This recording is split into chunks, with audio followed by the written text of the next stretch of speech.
प्रिय विद्यार्थियों, आज के व्याख्यान में आप सबका स्वागत है।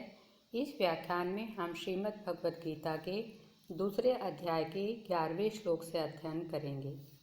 पिछले व्याख्यान में हमने इसी अध्याय के 6 से लेकर 10 तक पद्यों का अध्ययन किया था, जिनमें हमने देखा था कि जब अर्जुन अपनी बात कहकर चुप हो गए तो उनको दुखी शोकग्रस्त अर्जुन को जगत गुरु ने हंसते हुए से वचन कहना प्रारंभ किया। क्या वचन कहे, किस प्रकार उपदेश देते हैं जगत गुरु, यह हम आज पढ़ना प्रारंभ करेंगे। पढ़ते हैं। श्री भगवान उवाच। श्री भगवान बोले, अशोचान अनशोचस्त्वं प्रज्ञावादांश भाषसे गतासु न गतासुश्च नानुशोचन्ति पंडिता। अन्वय के साथ अर्थ करेंगे कि श्री भगवान ने कहा, त्वम अशोचान अन्वशोचय, तुम शोक न करने योग्य व्यक्तियों के बारे में शोक कर रहे हो और प्रज्ञावादांच भाषते, बातें बुद्धिमानों जैसी कर रहे हो, जबकि पंडिता गतासूंच अगतासूंच न अनुशोचन्ति, विद्वान वे होते हैं, ज्ञानी वे होते हैं जो जाने वाले और रहने वाले दोनों ही तरह के लोगों के लिए शोक नहीं किया करते हैं। अर्थात जिनके प्राण चले गए हैं और जिनके प्राण नहीं गए हैं, जो जीवित हैं, उन सभी प्रकार के लोगों के लिए जो शोक नहीं करते हैं वे विद्वान होते हैं। यहाँ पर अन्वशोचे में अनुपसर्ग है, शुच धातु लंग लकार मध्यम पुरुष का एक वचन का रूप है। ये प्रज्ञा में प्रय उपसर्ग है, ज्ञा धातु से अंग प्रत्यय हुआ है। पंडिता में जो पंडित शब्द है उसकी व्युत्पत्ति है पंडा संजाता अस्य इति पंडितः। यह प्रथमा का बहुवचन है। पंडा किसे कहते हैं? सदसद विवेकिनी बुद्धि पंडा, सत्य और असत्य का विवेक करने वाली बुद्धि पंडा कही जाती है। अगला पद्य आगे कहते हैं, न त्वेवाहं जातु नासं न त्वं नेमे जनाधिपा न चैव न भविष्यामि सर्वे वयमतः परम। तू न एव, ऐसा तो नहीं है, अहम जातु न आसम, मैं कभी नहीं था, मैं जातु कभी न आसम नहीं था, त्वं न, तुम नहीं थे, इमे जनाधिपा न, और ये राजा लोग नहीं थे। अर्थात पहले कभी मैं, तुम और ये राजा लोग नहीं थे, ऐसा नहीं है। अर्थात सभी लोग विद्यमान थे। न एवं, और ऐसा भी नहीं है, अतः परम वयम सर्वे न भविष्यामि, इसके बाद हम सब लोग नहीं होंगे, नहीं रहेंगे। अर्थात हम पहले भी थे और इसके बाद भी विद्यमान रहेंगे।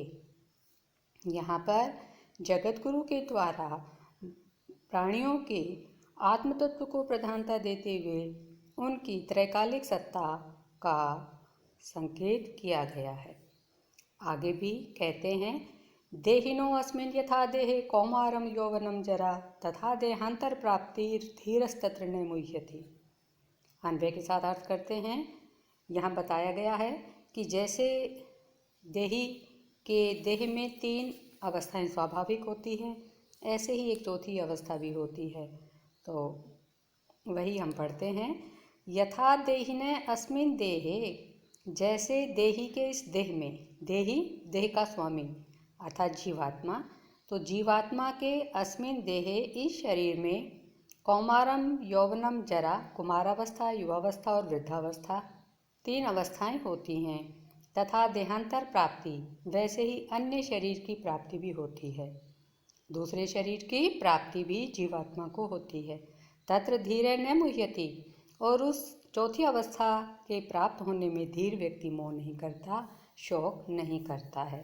तो यहाँ जो अर्जुन को स्वजनों के नष्ट होने का भय था, उसे दूर करते हुए कहते हैं कि यह चौथी अवस्था भी मनुष्य के जीवन की स्वाभाविक अवस्था है।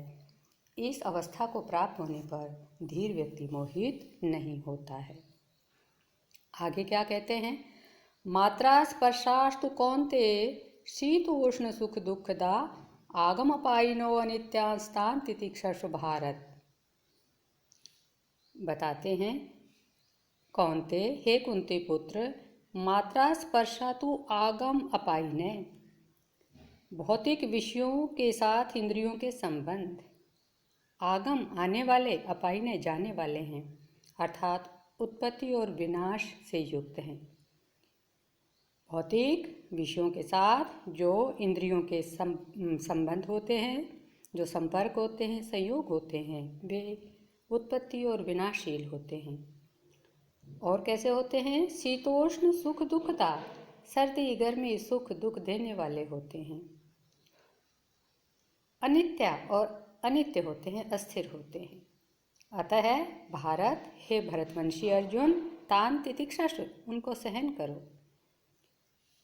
ये जो प्राकृतिक द्वंद्व हैं ये आने जाने वाले हैं, सर्दी गर्मी सुख दुख देने वाले हैं, अनित्य हैं। अतः इन्हें इसी रूप में सहन करना चाहिए।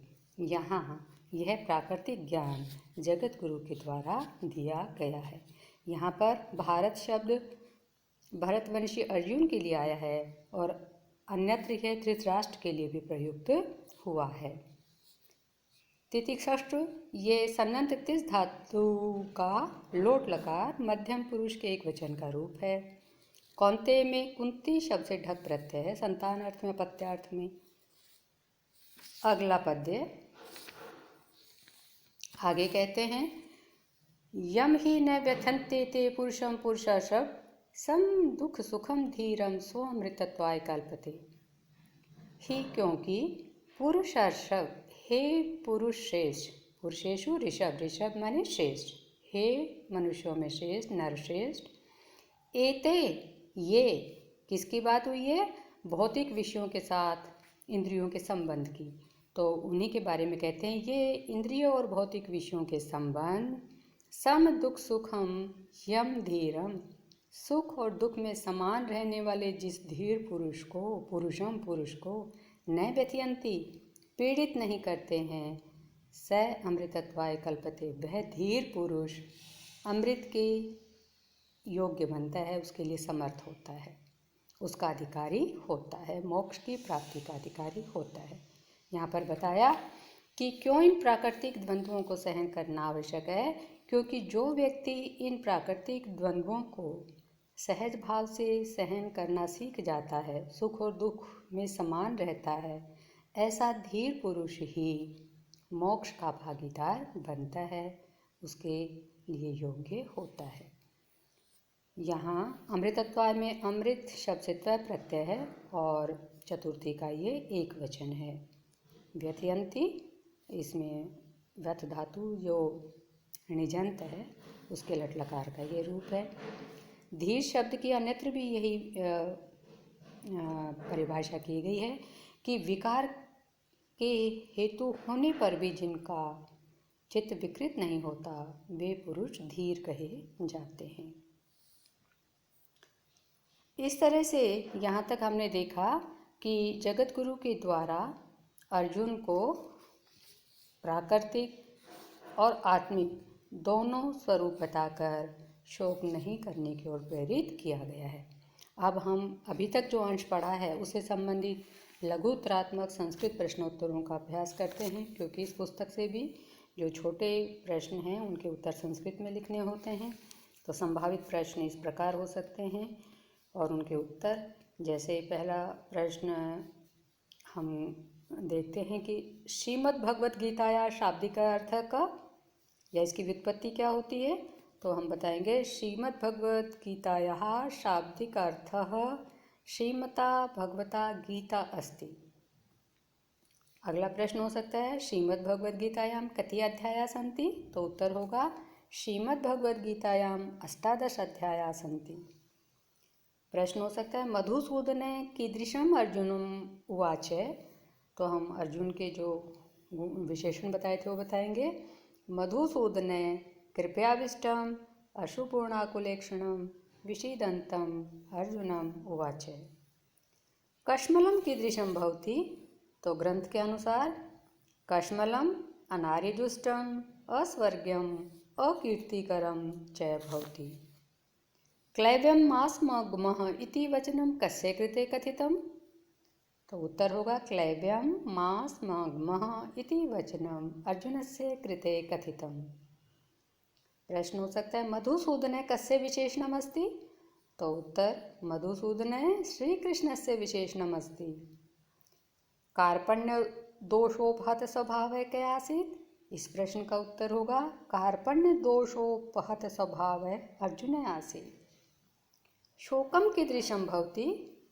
तो हमने पढ़ा था इंद्रियों को सुखा देने वाला होता है शोक। तो उत्तर लिखेंगे शोकम इंद्रियाणाम उच्छोषणम भवति। गुडाकेशः कस्य कृते प्रयुक्तः? गुडाकेशः अर्जुनस्य कृते प्रयुक्तः। ऋषिकेशः कस्य विशेषणमस्ति?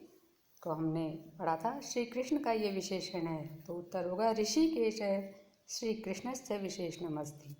इस प्रकार हम और भी प्रश्न संभावित करके उनके उत्तर लिखने का अभ्यास कर सकते हैं। आज इतना ही। शेष आगामी व्याख्यान में आप सभी नियम अनुपालना के साथ कुशल रहें। धन्यवाद। जय तु भारतम।